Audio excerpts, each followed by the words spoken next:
and it's horrific for people to look at. It's horrific to people to think about, that their own children would not only get murdered, but then someone would accuse them of being a crisis actor.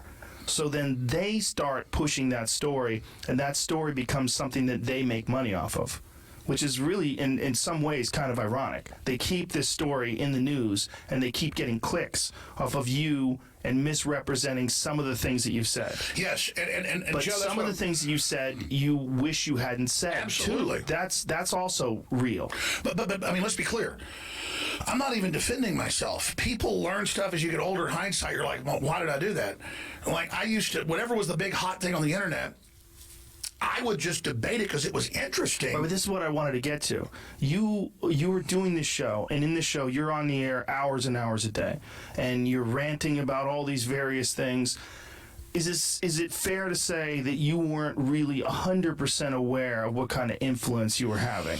Absolutely. And that if you did know, you would have phrased things differently and done things differently. You know, it's even beyond that. I was just younger, and I was covering what other people were saying. I was not the first, the 10th, the 100th, the 10,000th. You were reading about it on the internet. It was a firestorm all over the news that people are denying it. And I've got producers going, hey, look at this video. But isn't that the problem with every single national tragedy? Anytime something happens, there's a certain amount of people that think that there's a conspiracy.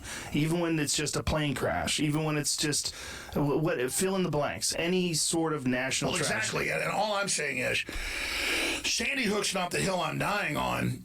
I support people's right to question. I would roast you, but my mom said I'm not allowed to burn trash.